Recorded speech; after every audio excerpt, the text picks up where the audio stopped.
Mr. Tyrone Chambers. Here we go. How you doing, bro? I'm good, you know. Yeah. No, generally I always have like a lot to say, but with that question, no, I'm good. It just sets me about right because I know there's so many emotions and so many things that's just flying through my head right now. But right now I'm just like, what I'm doing after this. I got a few things just outstanding. I just got to take care of that I didn't get to take care of during the week.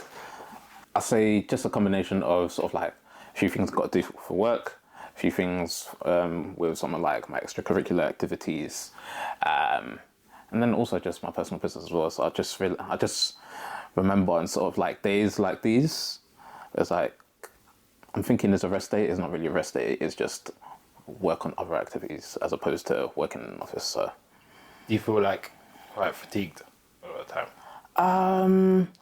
I only say I feel fatigued when I've got a lot on and I've not actually got a plan together to execute it. I think in life and work, whatever you call it, whether it be ministry, whether it be with your business, with your ventures, is not the amount of tasks that will cause you to be fatigued. It's the lack of a plan to execute, which will cause you to be fatigued, I think. Yeah. How do you plan? How do you plan then, or how do you keep on track with everything? Is a combination of two things. I'll say the urgency of any activity I think is key. So if it's something that's very time sensitive and I have to get done like would be in 2-3 days, I'll put that as my top priority. And then anything else which has sort of like a floating deadline, I can push that a little bit further back so no, I don't have to worry about that yet.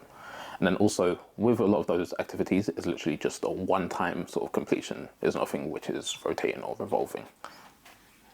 So, yeah. Is your life like pretty last minute, or do you have things scheduled weeks like in advance? Looking at my calendar, I'll definitely say I'm scheduled months in advance to the point where even from the start of this year, I knew I had to make sure everything sort of like weekends wise was as structured as possible in terms of what would be like rest, activities, outgoings and all of that good stuff. So like our church, for example, now we've got this church management system where we can put in our dates where we're available or not available for services. I've done that for the whole of this year. The whole year? The whole year. You're in March, bro. Yeah. Yeah. Necessary because last year I was out pretty much every weekend like a madman. And I was like, I got to the end of the year and I was just like, this way of living is not sustainable. Where I'm out sort of like 6-7 days a week consistently. And especially when I'm playing at church as well. Like church call time is earlier than the time I get into work. Church call time is earlier than the time I leave for work, come to think of it. But it's a thing where I can't be going in tired and then expect to deliver my best. It doesn't make any sense. So I'm just trying to get a fine balance of rest and activity. And as much as I struggle with it from time to time, I think, we're about 3 months in, almost a quarter way through the year. I think I've done all right this year. So how have you been finding that balance then? Definitely taking intentional like weekends off would be like saying from now in June, this weekend, like whether it be the second weekend in June, I'm not doing anything. Even if you know you've got something to do, you'll still say, nah, I'm not doing it. That week is a thing where this year, as violent as I've been with my work, I've been violent with my rest. Like certain things, they have to be non-negotiable. Like if your work is non-negotiable, but your rest is, then your work will kill you. That's the actual reality. If your personal time is something that can be negotiated with, but the work that you do for everyone else isn't negotiable, then how is it that you can say, one, that you love yourself, and two, you value yourself, when you're making yourself an option and you're making everyone else and everything else a priority? It doesn't make any sense. So this year, I've been very intentional and very sort of like assertive in terms of this weekend, I'm not about.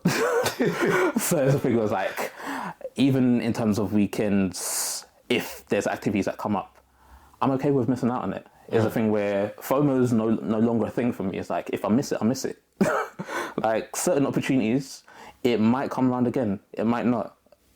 I'm not really fussed by it anymore. Because we get so caught up in, I've got to be here, I've got to be there. I was just like, do you really? So this year has definitely been a thing of getting rid of FOMO and sort of like embracing JOMO, the joy of missing out. So I've not had that. Yeah, Joyfulness. the joy of missing out. Joy of missing out. Yeah, Wow. because the thing is like the opportunity cost of trying to make it might just be the rest that you needed. It might just be that mental space that you needed, the freeness just to think. Because we get so caught up in our activities that we don't give ourselves time and space just to think, just to maybe in some cases plan as well, and times just to be. Be still. Just to be still. Like, it's not every day be active. Like, sometimes it's just, you just sit back, you relax, and just go. Breathe in and breathe out. In this culture today, we don't get to do that. Or it's like, it doesn't permit for you to do that often, if at all. So now this year, I've been very intentional about, let me work well. Let me work with intensity, but let me rest intensely as well. So yeah, this is what 2024 is for me, and it's not even just for 2024. It's really me moving forward. Yeah. So I'm guessing your 2023s and 2022s were. Hey, those 2 years were probably, I'll say they're probably two of the most significant years in my life for where I am now. The people I've met, the opportunities that came, have been so transformative for me. Just to give you a little bit of context, came out of lockdown in full sort of like in 2021. I had an idea as to where it was I wanted to do with my work and with my business, but wasn't actually sure how. 2022, I was connected with a few people and introduced to a few people, and I got to work on a few cool events. So worked on the Premier Gospel Awards. There was a concert that BB Winans did about 18 months, literally 18 months to the day. We had like him, Karen Clark-Sheard, Vashon Mitchell, Donnie McClurkin, Marvin Winans. A lot of those artists I grew up on. So the opportunity to meet all of them in person. that was a one-time opportunity, and that one was literally just as a result of me throwing my hat in the ring. I was just like, I'm interested. And what exactly, for those who don't know, what exactly is the work that you do or did do in that time? So in that space, I was just I was a backline tech assistant. So I was just making sure everything with the band and the stage plan was set up. I've got to give a massive shout out to Ace as well. For those of you who don't know, he's IO or Yorinde. He's a production manager, a music director. He's been in the music industry for well over 2 decades now, I think. He was the one that gave me the call and gave me the role. And that was, I say that whole day was just life changing in the sense that I was reliving my childhood musically, and then just to see that kind of event happen in the UK is something we've not had over here for years. And then later on as well, probably about two months later, I worked on what was the reunion of the original members of London Community Gospel Choir. They had a reunion concert, and this was their first concert together in about 30 plus years. Wow. And that was after sort of like them getting together a few months before, where via one of my bosses, Lawrence Johnson, who was one of the co-founders, he then connected me with Tony Williams. He's a production manager who's been in sort of like the music industry from the early 80s. So between the both of them, I was afforded the opportunity to work as a production assistant on that show. And then they also performed as a part of LCGC's Gospel Christmas in December. And that was up at the Royal Albert Hall. So it's just been sort of like a roll on, literally event after event, opportunity after opportunity, pretty much ever since. Straight out of lockdown. Literally sort of like straight out. I wouldn't even say straight out of lockdown. It's just from sort of like mid 2022, because it definitely took me. It took me some time to get going, because with work, it's like I was never sure what it was I wanted to do. But it's like once that sort of like 6-month window sort of like came to pass and everything happened, it's just rolling one after the other. So it's literally about this time last year, worked on a project where I was production manager for an artist who was putting together a few visuals for some of their original songs. I can't even tell you where it is because it's not out yet. But all I can tell you is she is an amazing artist. Someone definitely to follow. Someone called Kaya. I'll send the handles, and that way you can go check her out. And that was about a year ago. And then later on that month, that was when I got the call to ask if I was interested in doing the work that I do now. And then the weekend before I started that role, did another event, Wales production assistant up at Hackney Empire. First time going there, and is one of the most iconic venues this country has. Yeah. So just being able to look back over the last 8 months at that time, where I could be like, I've done multiple events at Royal Albert Hall, I've done Hackney Empire, worked with some of the most sort of like iconic artists and figures we've seen here in the UK and in the US. It's like that's the thing where I can only ever attribute to God, because that's never something I could have planned or fashioned. I couldn't put a 3-year plan together and tell you where, as I was coming out of lockdown, I'd have been able to have achieved that. That one could have only been God. And then a couple months later, I got to work on the Premier Gospel Awards.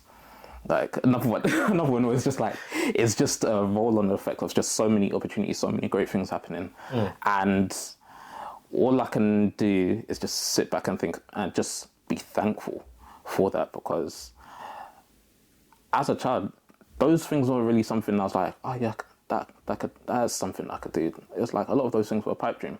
But the reality is, a lot of those things are pipe dream until you get into the spaces and circles of those who can make your dreams happen, or make the things that you want to do come to pass. How you do it, the reality is, sometimes you can plan it, other times is other people that's working on your behalf. So it's really important to build relationships, I think, in life, and to actually be someone that people want to relate with and be around. And now, even this year, just how things are going on, just been so many great people I've met over the last sort of like year or so. So many different opportunities coming here and there. And a few things I'm working on as well, which I say, to be honest, with all of the things I've worked on, with the events I've been a part of, I say my projects that I'm sort of like in the early stages of building, those are the things I'm probably most excited about, because these are things that haven't been done yet. Yeah. Just like full stop, like point blank, because especially in music, one thing I've always found is we're very good at, whether it be putting on events, you name it, but in terms of documenting the history and the story behind, whether it be UK gospel, for example, or us, do I even want to say it? I say us in the African Caribbean spaces generally. We're great at being able to, whether it be put on events, create community, but in terms of documenting our history, it's something that we've often failed to do, and as a result, stories get lost. So when every generation comes on, they think that they're doing something new, but the reality is they're doing another version of something that's already been.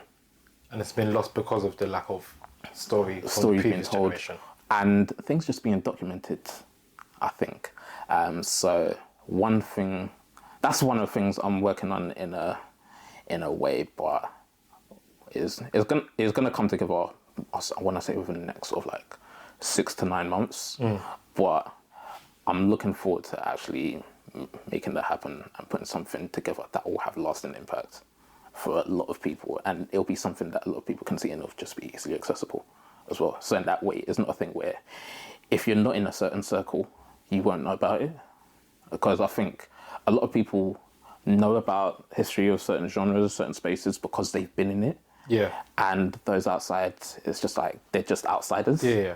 But I think if you actually give the time and space to actually document the stories, the word about what you do and what's been done as well will get out more. And I feel like that's something that we all need. Because the reality is there's so many, whether it be world-class musicians, figures, people that have come through sort of like our spaces, they're too good not to share, I feel. So I say that's one of the projects I'm most excited about. But yeah, that's just one of the things. But that's the one that's really has my heart right now. See, like you do a lot of things. Yeah. What is the one thing that ties them all together? Do you think? What's the one thing that ties them? Because I'm hearing you, like, especially about the project you're doing now. Yeah. It sounds like your heart is in like history of people. Yeah. Whereas before you mentioned that, I would have never thought that's where your heart would be. Because before that, all I heard was production and like events and stuff. Yeah. And all of a sudden you're into storytelling and history. So Yeah. where is the sort of common denominator with like not just those two things, but just Tyrone generally? Do you think? I'll say the common denominator.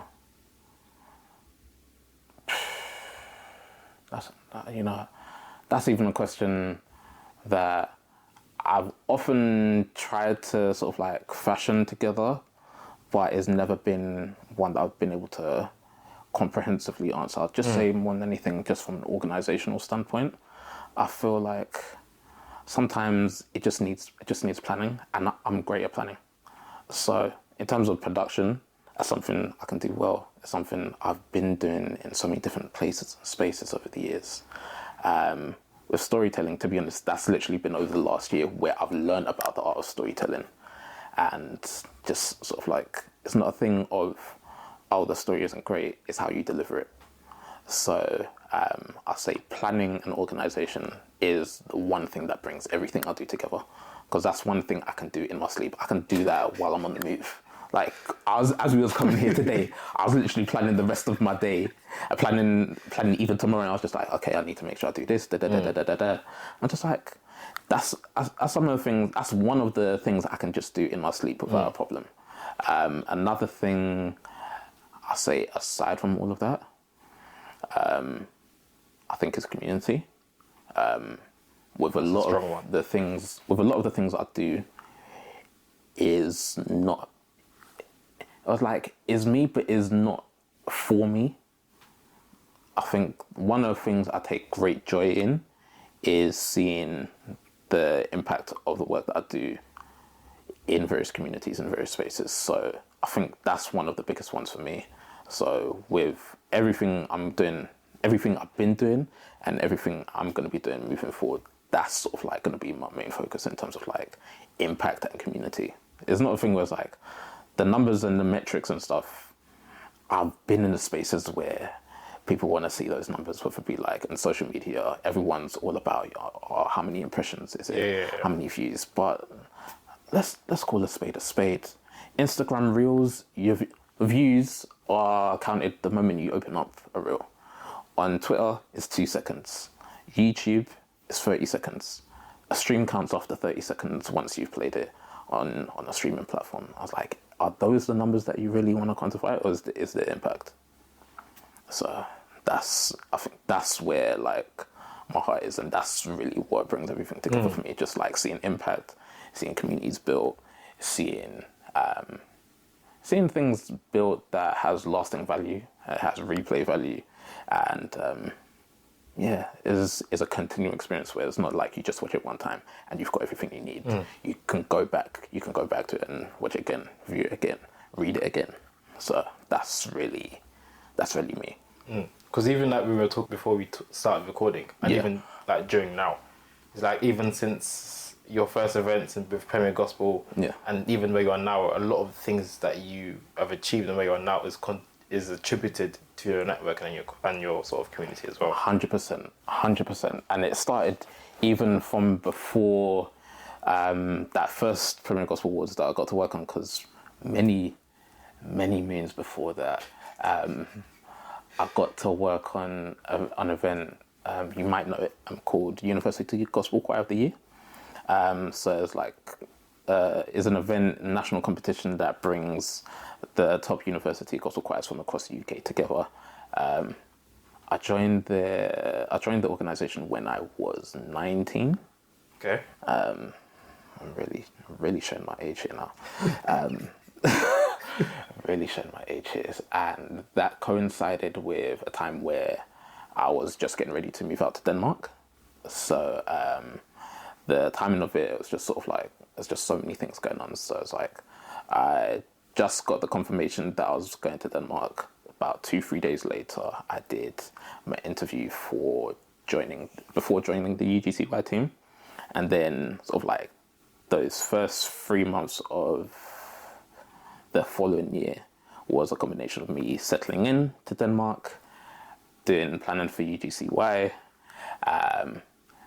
and it was probably one of the greatest experiences of my life there, purely because it was a new country, my first time being abroad, with UGCY, with the work that they do and the work they've been doing.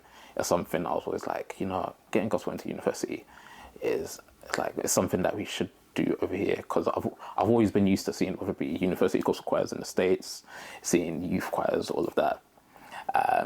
So that was great just to be a part of and just to sort of like grow in. That was where I got my first foray into events outside of sort of like my home church. Yeah. And then I can't even believe You sound like you're going back. I'm going back. Literally just recounting everything. I flew back a couple of days before the event, and then this was now like early April 2014.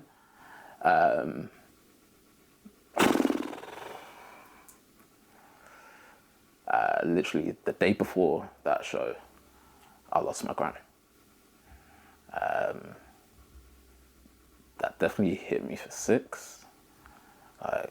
And then it was literally just around about early afternoon, got the news that she passed. Did the show the next day. Like, I was there, but I wasn't there at the same time.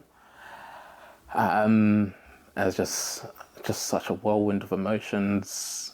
But over the next month, even, to be fair, because I still had to go back to uni. I still had exams I had to prep for, and then I was doing it back and forth over that next month to sort of like go back to Denmark to do work and to do exams, and then I was flying back over to help with funeral prep and all of that, and my head was here for 6, and it was just a thing where I appreciated, first and foremost, just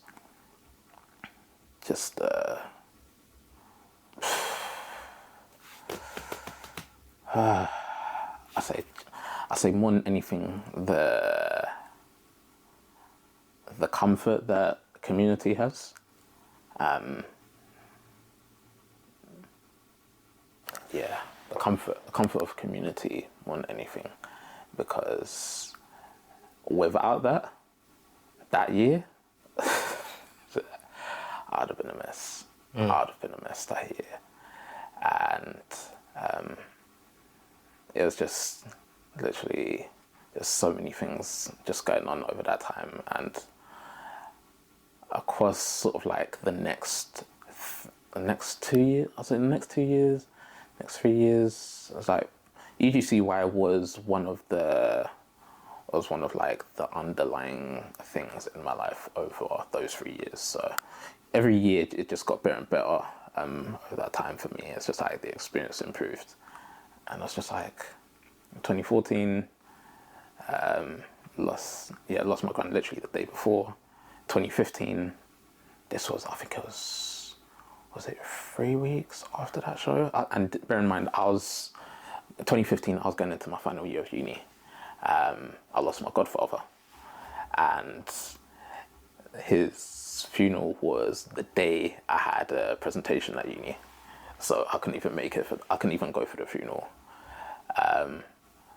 And one thing that just reminded me, it really just sort of like really put into sort of like I guess sort of like main character space. It just put front and center the finality of death, and it just really served as a reminder for me just to not even like live every day like it's your last, but if you can leave something of impact with every person you encounter, that's gonna be what sort of like makes up your legacy, because it's not gonna be a thing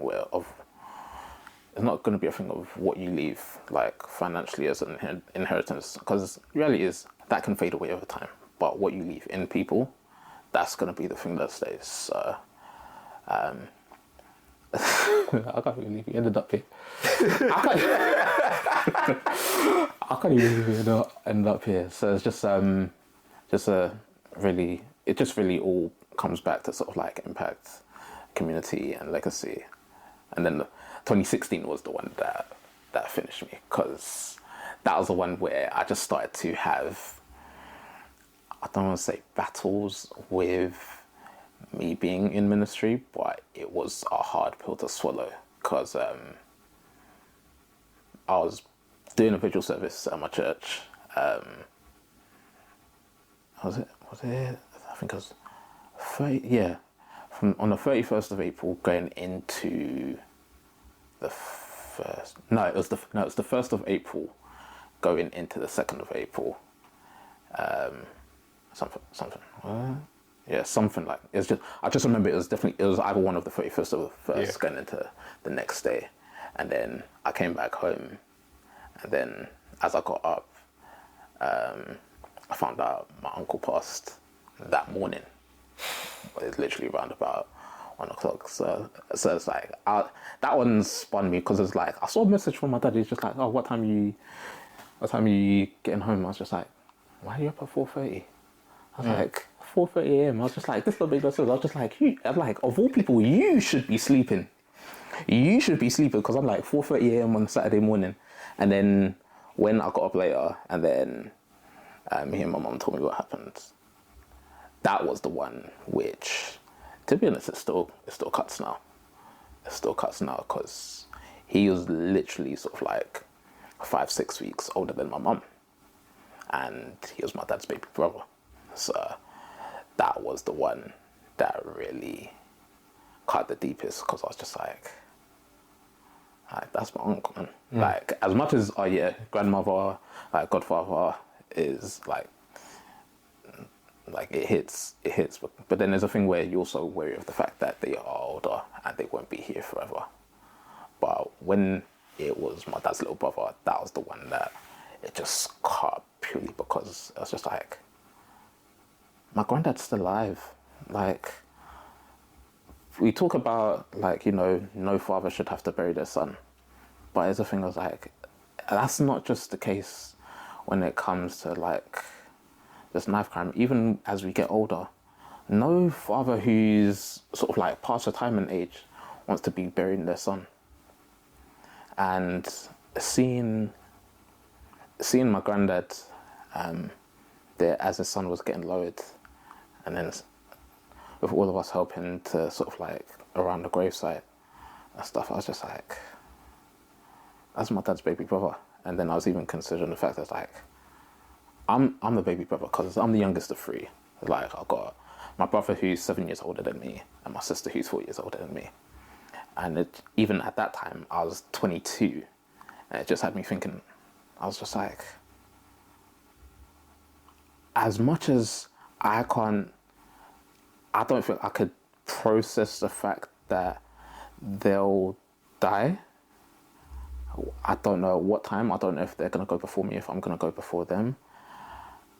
I wouldn't say I'm in a position where I could fathom that thought that I could potentially be burying my nearest and dearest, even though I'm I wouldn't say I'm used to it. I've gotten to the point. I've gotten to the point where I'm at peace with death enough where I know it's inevitable.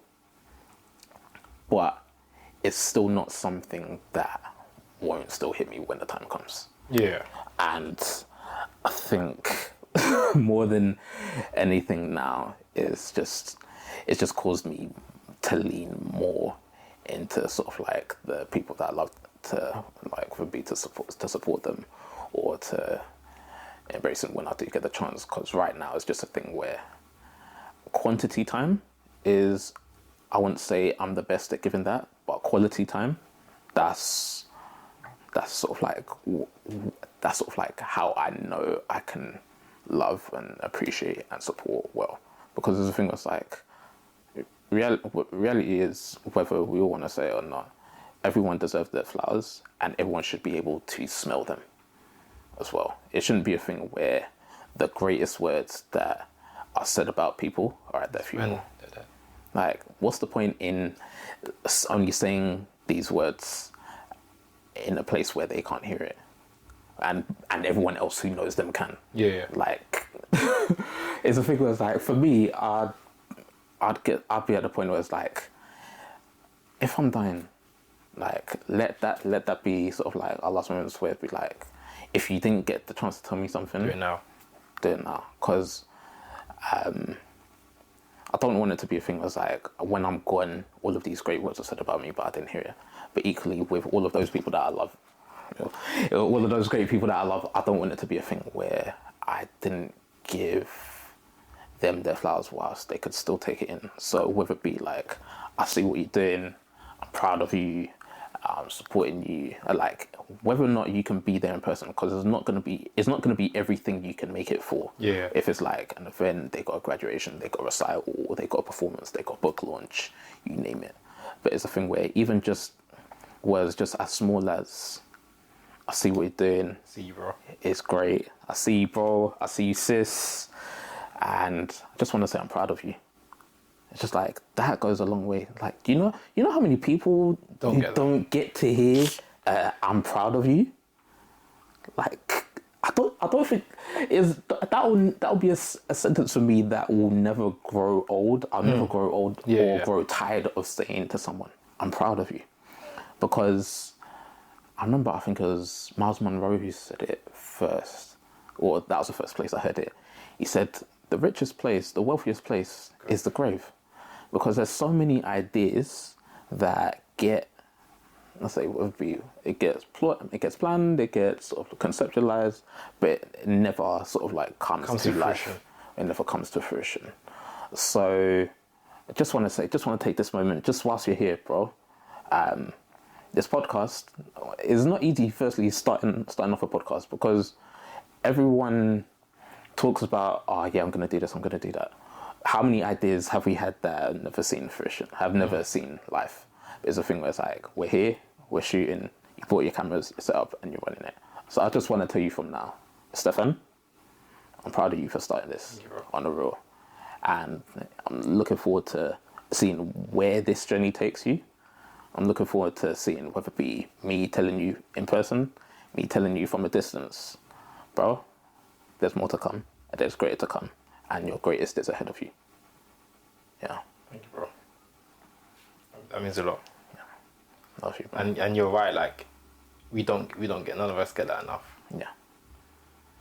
A lot of the guys that I spend time with and talk to is like, they don't say it explicitly, yeah, but when they communicate how they feel and their thought process, sometimes you can see it's driven from an absence of that just encouragement and support and love. And yeah, man. Yeah. And when you're talking about your projects that you're doing now, and like your main focus is not money or metrics, it's actually just impact. Yeah. And then when you go back to saying about the funerals and stuff, it ties it together. Yeah. Yeah. That's really it for me. And all of that, to be honest, all of that really stems from family. Because, like, family is your first community. So it's a thing where the love I experienced growing up, I was just like, that's something that everyone should be able to experience. So with all of that I'm doing, I'm just like, to be honest, I can never be thankful enough for how I was raised and for where I was raised, because the thing was, like, I was the youngest of three. I was born in South London. I say, big up South of London. I say the capital of London, please. The capital of London, before anyone tries to say, oh, it's East or West. What part did you grow up in? I was born in Camberwell. I was raised in Peckham for the first 3 years of my life. Then moved to Catford. Then was in Thornton Heath. And then for the last 20 years, I've been out in Dartford. I've really just given everyone the maths for my age. Okay, so you call me a camp boy, I'm not acknowledging you. I refuse to acknowledge being a camp boy. I'll always consider myself to be a South Londoner. South is where home is. South is where my heart is. I was raised by my mum and my dad. They're coming up to what's going to be 39 years of marriage this year. My brother is 7 years older than me, as I mentioned before. My sister is 4 years older. We all had very sort of like different experiences growing up because we all went to different schools. Oh, really? Wow. Yeah, so it's like my brother and my sister, they went primary school together for most of the time. They were in primary school. And then I joined up with them as I got into sort of like that age. And then as we then made the move, it was a thing, was like my brother went into secondary school, my sister and I moved to a different school, and then my sister went into secondary school, which was literally just around the corner from my brother. And then that was sort of like the time which sort of like coincided with the move that we made out to Kent. And then I was in Kent pretty much from the latter stages of primary school all the way up to sixth form. And it was a thing where I wouldn't have it any other way. I really wouldn't have it any other way. And funny thing is, even as well with all of that, there's still something that we all had in common with each other. So like my brother did French and German, my sister did French and Spanish, and I did Spanish and Japanese. So it's like, it's just so crazy how all of that can still come to play despite our experiences being so different. And it was also very interesting, even as I was growing up, just how sort of like how sort of like embrace school in different ways. And then as I got older as well, I guess I learned, realized, found out that I was diagnosed with mild autism, a stroke, Aspergers, when I was younger. So I was diagnosed at about 3 or 4 years old. It was a thing where I was great at maths. I was able to do my 12 times tables from when I was 2. So I think my mum still might have the videos and that stuff now. There's so many people who knew me from when I was like yay high, who knew that me and maths were like this. So anything mental arithmetic is like, you were there. I was there. Anything sort of like comprehension, I struggled with. Speech, I struggled with. So did about 3 years of speech therapy. And then it was like over that time that coincided with when I started nursery. And then my teachers basically, they said to my parents that I wouldn't make it in mainstream education. They didn't think that I was gonna be able to even get through. They thought that I'd have to go to like a school for those special needs. That's it, special needs. I was trying to remember, and it was like that was sort of what coincided with my first school move as well. And then I grew, I flourished there. But it's a thing where, because I was a kid, I didn't know all of this was happening around me. It was only as I got older, and I was like, oh, this was why that happened. This is why that happened, etc. I struggled with eye contact. In social circles when I was a kid, it was a thing where everyone in nursery was playing around, they was playing with each other. I could easily be on my ones in the corner. I could be fine. Like I was that kid as I was young in the corner who could just be individual, like just very much in his own space, and I'll be absolutely fine. that has definitely stayed with me. In terms of the ability to be by myself and be okay. As I have been, to be fair, I had the experience of first living away from home when I was 19. Had that experience again when I moved out 5 years ago. And when you see all of this stuff on Twitter or X, as it's called now, Instagram, when people say, if you was to go on an island for how long, I say, and you get $2 million, but you could only take 3 things with you, or would you be able to do it if it was for 3 months? Would you do it? I'm telling you straight, run me that money. Run me that money, because I can do that easily. But I think now, as I've got to the age I am, I've been able to find the balance of being able to be by myself and be okay, and be around people and be okay. And I think that is a place where I'm thankful for, because it wasn't always like that. I had as with everyone, to be fair, we all have those eras and those chapters in our life where it's like you make friends easily, you lose them, and then you're trying to find your identity, you're struggling to find your circle, to find your tribe, to find your people. And I got to the point where it's like, whether I find more people or not, I'm good with the people that I have. And anyone else who comes into my life, regardless of where they may sit, whether it be like inner circle, your outer circle, your outer circles, I'm good with that. Just a thing of really now, just try to live good with everyone.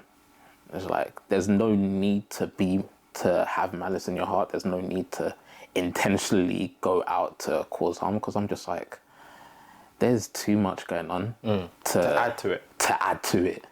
There's too much going on to be a contributor to another person's, whether it be another person's bad day, another person's bad time or bad moment. Challenges, like, whatever. Yeah.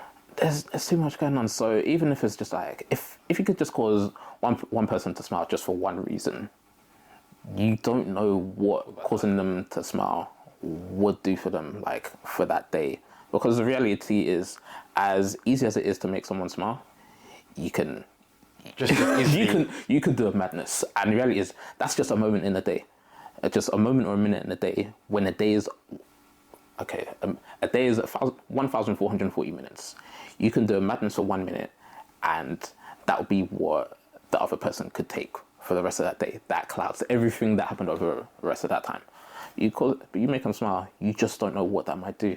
It might just be the reason why someone doesn't go home and commit suicide. It might just be the reason why someone doesn't go slit their wrists. It might just be the reason why, like, they give life another shot. And especially today, more than anything, with the amount going on, if you can just give someone hope, just give someone the reason, or just a source or an injection of strength, encouragement, because you just don't know what people are going through. You just don't know what they need. It really is that deep. It really is that deep. What's the lowest you've been? I've had a few low points.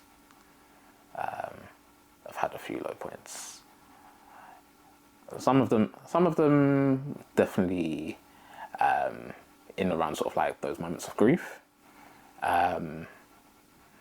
Others was just sort of like identity, just not knowing who I am, what I want to do.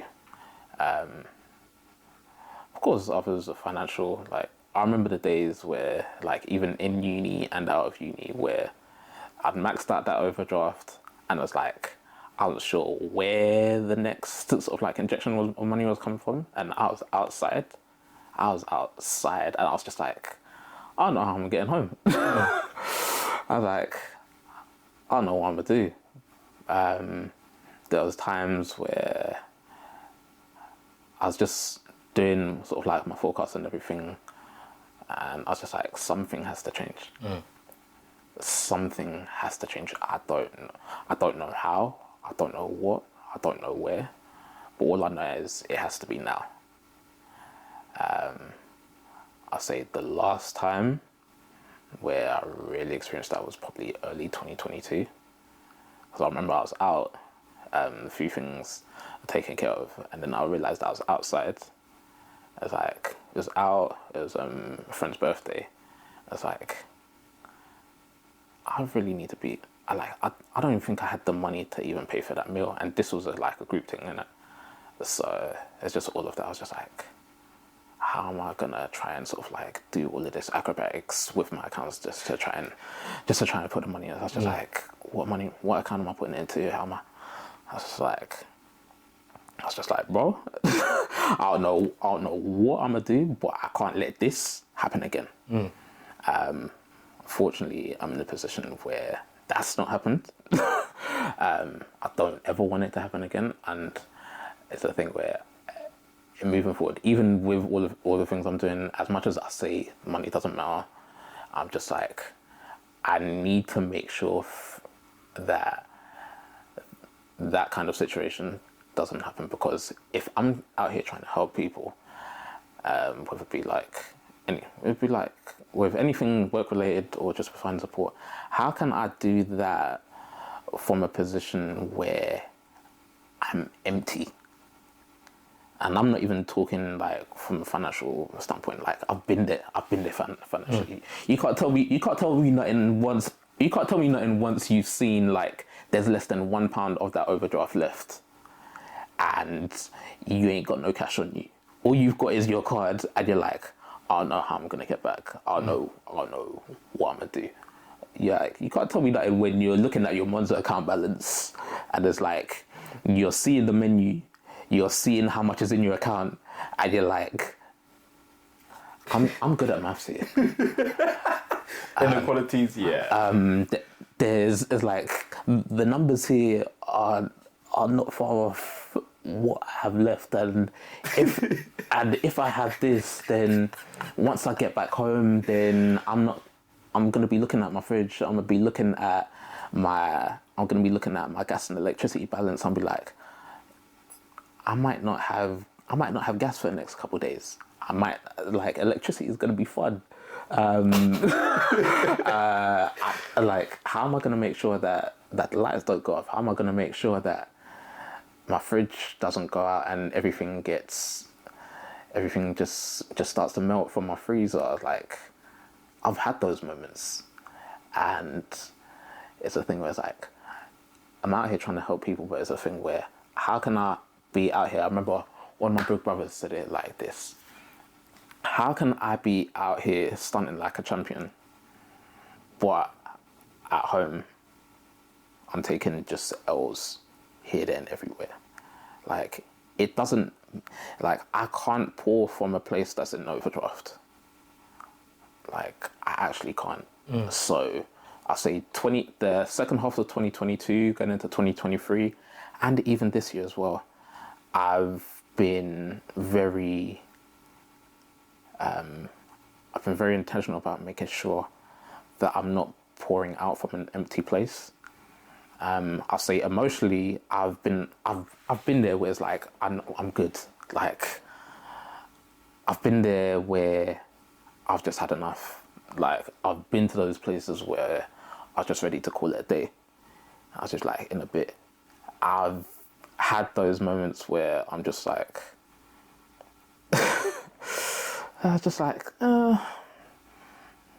it's been nice. It's been cool. I've had those moments where I'm looking around at all the people I love, and I'm thinking, do they see me? But it's a thing where it's like, that's something that, to be honest, as much as I don't like giving them credit, it's something that the devil tries to do with you.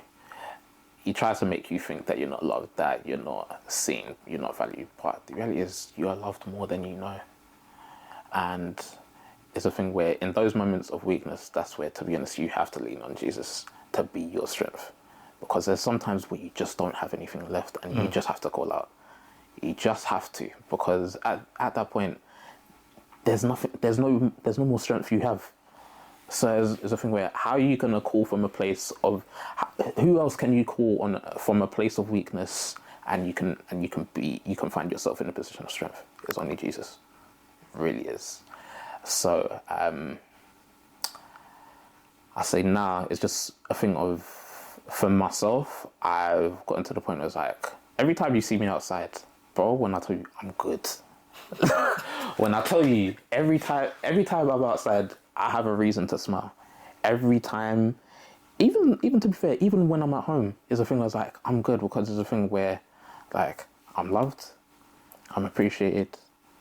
As much as I say, whether it be a thing where people say it to me in person, they text it to me, it's just a thing where it's like, I'll be so real. It's like, I can only do so much from a sense of helping people. Like, there's a capacity that I have. Like, my capacity to help you is limited by the amount of hours in the day there are. Like, my days aren't unlimited, but the amount of love in my heart, for me now, I'm at a point where it doesn't run dry. And to be in that place now is one of the most rewarding spaces and places to be in, because it's a thing where you're pouring from a reservoir that never runs dry. So with everyone that I messaged hit up, I was like, I'm just looking at what so many people around me are doing. I'm just like, everyone in 2023 and 2024 is killing it in their respective spaces and their respective fields. And it's just so amazing to see. Like, it warms my heart. It just warms my heart. And I'm just like, for me, for everyone who's sort of out there, everyone who's out there listening to this, watching this, I'm just like, I want to see you win. Like, you've got people around you who want to see you win. And I think if you learn to be okay with that, I think the affirmation that you're looking for to be given, so in that way you can feel loved, you won't be desiring that. Because there's a thing where it's like, now, a lot of the activities I do is not for affirmation, it's from a place of affirmation. So I think if we had more people do what they do from a place of affirmation, knowing that they're loved, not because of what they do, but for who they are, then I think we'll end up in having a lot more people who are sort of like, who are in a good space mentally, a lot more community as opposed to competition. We'll see a lot more gatherings where people actually come together because they love and support each other, not nothing like, none of this cliquey stuff or nothing sort of like related to, I got this many people out. It's like, because people want to come. Like, just doing things from a place of enjoyment, just from a place of love. And I think more than anything, I say moving forward, I've led with who I am as opposed to what I do. Because to this day, a lot of people don't realise I'm a drummer. Like, I've been playing drums now probably close to half my life. I started playing drums outside of church before I even played it in church. I think that footage is still out there, but I haven't seen it. With my old still band, we did a CBBC show. I still haven't seen this. So, if I can remember, but it's one of them CBBC shows where the kids would plan their parents' holidays, and I don't know if any of the producers are there. Please, if you have that one where the kids and the family were going to the Caribbean and then they had a steel band in Biggin Hill, please let me know, because I'm still yet to see that, and I really would like to. Although 2 decades later, you know. It's been 15 years. It's been 15 years. It has been 15. I remember that raggedy van that we drove up in as well. Oh my gosh, that was memories. But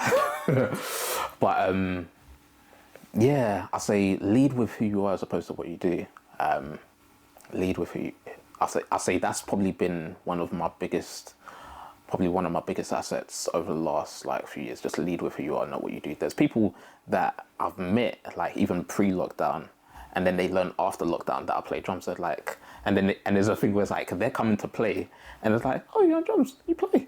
And then after we finish, they're like, oh, you play. I was just like, yeah. I was just like, yeah. It's just a thing where it's like I don't really shout about it because it's just like I'm not defined by the skills that I have. Like you're more than a drummer. You're more than a drummer. More than a drummer, because the reality is the moment you lead with you lead with what you do is the moment you start to imprison yourself and you allow yourself to be incarcerated by the thoughts that people have of you, because all people know you for is that skill. That's all people know you for, is like, it'd be like, oh, Tyrone the drummer. I'm just like, that's not the all-encompassing definition of who Tyrone is. Like, beyond being a drummer, I'm a son, I'm a brother, I'm an uncle, I'm a cousin, I'm a nephew, I'm a grandson, I am a lover of people, I'm a lover of peace as well. I'm a lover of music. I enjoy community. I enjoy things coming to life. I enjoy going out to concerts. Like literally, my last one was Peter Collins. He's an insane singer. I'll say people who was there, yeah, they know. And if you go check him out on YouTube, that one is something special. But yeah, it's just like there's just so many more different facets about me. It's like before I was a singer. Yeah, spot on. Yo, dog. But yeah, like even aside from all of those things that I previously mentioned, like I have an interest in media. Like I was doing media in church before I was playing drums. Like I have a love for organization, for I have an unreal enjoyment for podcasts on like leadership. I enjoy Black history. Going to see different things, like whether it be plays, theatre shows.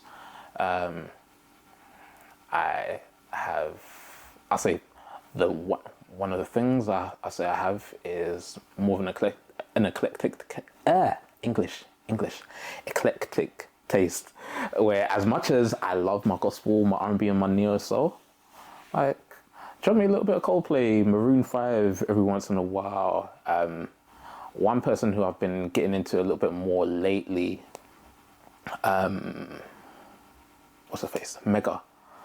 I think she's based in East London as well. She's another great artist I've been coming across. Victory Boyd is another one. And it's just so many sort of like new upcoming artists that I'm sort of like plugging into from various spaces. It just intrigues me because I'm just like, music has so many different beautiful expressions, and I don't want it to be a thing where I am limited to sort of like just the things I enjoy, because there's so many things that I enjoy that there's so many different genres that could then have a sort of like a indirect impact on the music that I want to make in the future. Because in the midst of everything I do, like there's so many more things I want to do. Like I want to go into music production, I want to go into arranging, sound design, stage planning, all of that. I want to get to the point that's like I'm working on tours, working on different shows, creating shows, curating shows, both for live events and also eventually for TV one day. So it's like it's just so much more to do.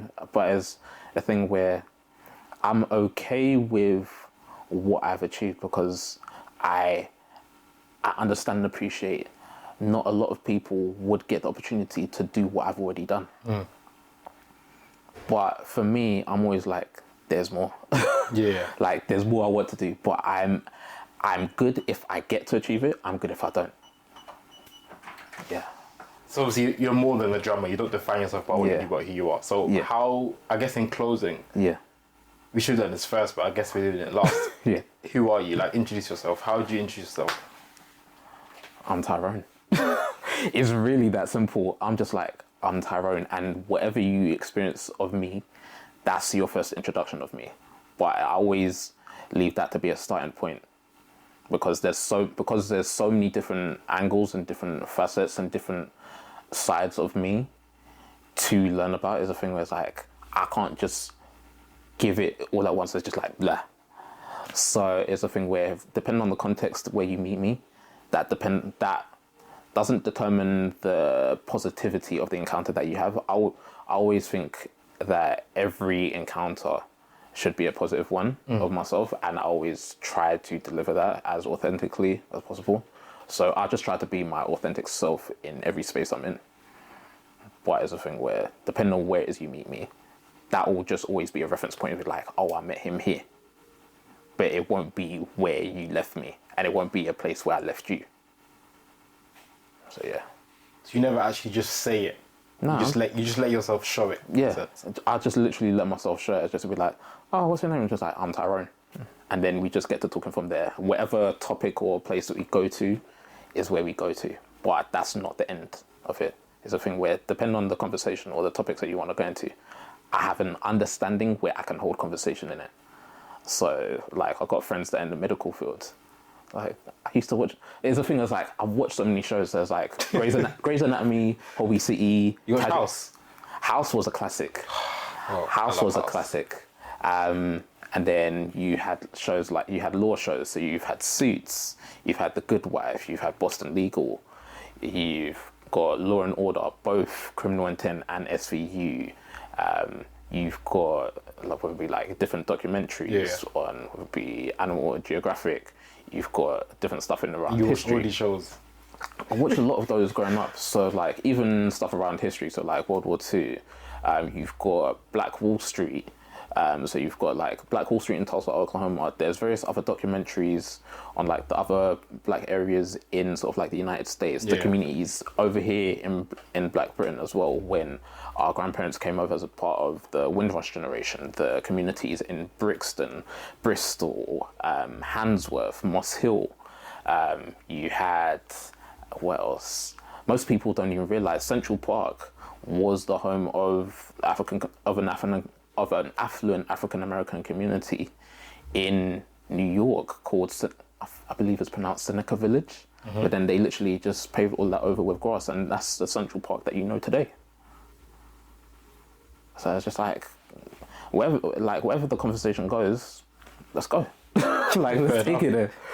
So the thing is, like, I'm open to having the conversations. Like, if people have an understanding of it, I'm always looking and open to learning about new things, because there's not everything I'm going to be the one leading the conversation on. It's going to be times where I'm learning. It's going to be times where other people I'm talking with are learning.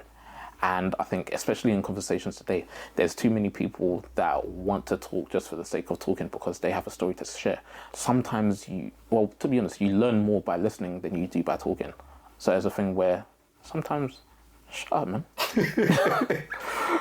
Like, just let other people talk. Have a conversation, have a dialogue, as opposed to every encounter you have being a monologue and you're the one doing most of the talking. So, yeah, that's me. Bro, yeah. I think that's a good way to end it, bro. Yeah.